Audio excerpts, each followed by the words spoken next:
E agora eu vou conversar com Daniel Antunes. O Daniel, ele é CEO do Grupo Atualpar e nós vamos falar sobre mineração e os seus desafios e inovações para a agricultura. Daniel, tudo bem?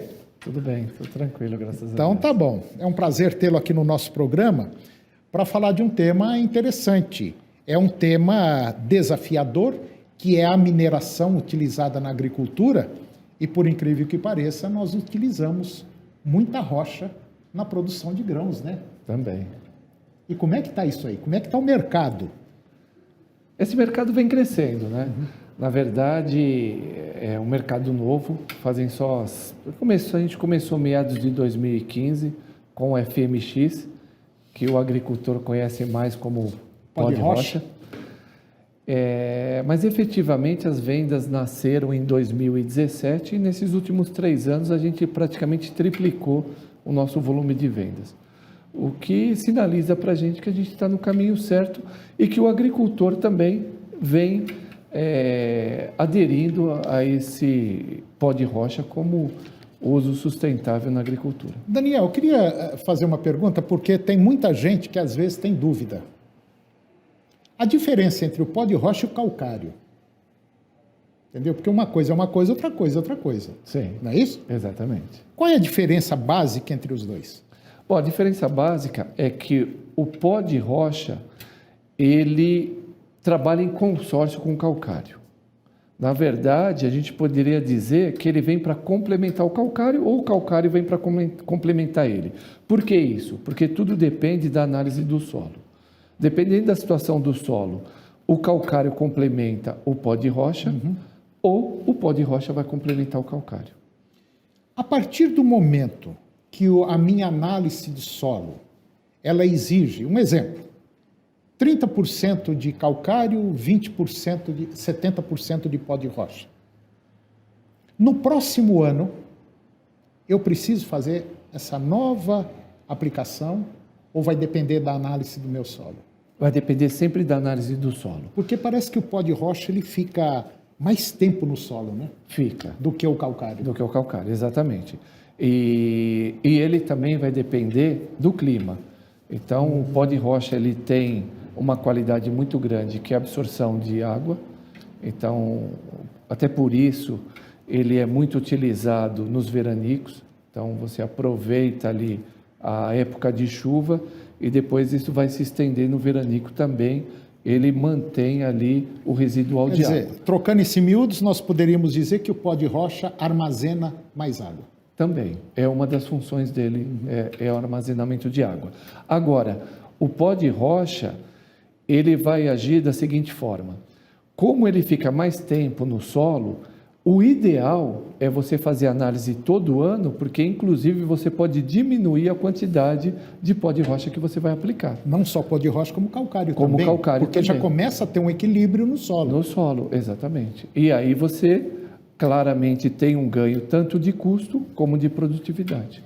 Outra coisa, o pó de rocha, junto com o calcário, ou o pó de rocha sozinho, como vai depender tudo da análise de solo, ele serve tanto para a área agrícola quanto para a área da pecuária.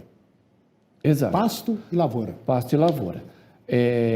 Na lavoura já tem estudos definidos sobre isso, inclusive a gente fez muitos trabalhos com a Embrapa, com universidades e tudo mais. E existem agora universidades que estão fazendo pesquisas e trabalhos para uso no pasto. E tem dado já resultado. É lógico que assim como o trabalho na lavoura demandou 5 anos, a gente acredita que no pasto também essa evolução vai ser nesse tempo. Quando eu faço o uso do pó de rocha de acordo com a minha análise de solo, quando eu faço o uso do calcário de acordo com a análise do solo, porque um tem umas coisas, o outro tem outras coisas, e então eles se complementam. Eu já ouvi dizer que chega em certos casos que pode até acontecer uma diminuição no uso de fertilizante, do adubo. Isso acontece. Existem, inclusive, estudos nesse sentido. À medida que você vai usando o pó de rocha, existe uma diminuição gradativa do uso do adubo. E o pó de rocha, inclusive, em estudos recentes também já foi identificado na contenção de pragas. Ele, inclusive, pode ser utilizado na contenção de pragas também. Me dá um exemplo disso aí. O que acontece na planta, então, com o uso do pó de rocha? O pó de rocha, ele a princípio, ele era utilizado numa aplicação de solo. Sim. Mas já tem alguns produtores que fizeram algumas aplicações aéreas dele. Então, ele misturado com água ou com outras coisas, e você faz a pulverização da sua plantação. E utilizando ele na pulverização, ele foi eficiente no controle de pragas.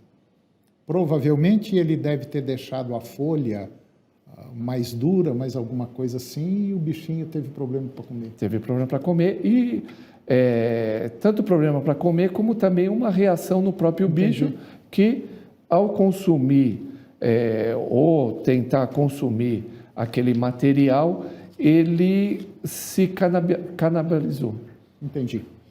E só para a gente finalizar, em relação a calcário e pó de rocha, um tem uma característica, o outro tem outra, nós podemos juntar os dois.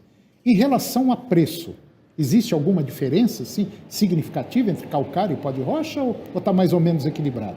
Não, o preço do pó de rocha ele é bem inferior ao preço do calcário, até porque eles têm aplicações diferentes e, apesar de trabalharem num consórcio, a utilização é bastante diferente. Mas o preço hoje do pó de rocha é bem inferior ao adubo, ao calcário ou a qualquer outro tipo de produto aplicado nas fazendas. Mas em relação a benefícios, são excelentes. São excelentes. Então, tá bom. Eu conversei com o Daniel Antunes, ele é CEO do grupo Atualpa, e nós falamos sobre vamos dizer assim, sobre a mineração, os desafios da mineração, tanto para a lavoura quanto para a pecuária. Daniel, muito obrigado pela sua participação mais uma vez no nosso programa. Eu acho que foi bem esclarecedor. E agora muita gente já tem uma ideia do que é o pó de rocha. Muito obrigado. Eu que agradeço. Muito obrigado. E o programa de hoje chegou ao fim. E eu termino com a seguinte frase: tentar e falhar é pelo menos aprender. Não chegar a tentar é sofrer a inestimável perda do que poderia ter sido. Um grande abraço, muito obrigado a você, que Deus nos abençoe e até o próximo programa.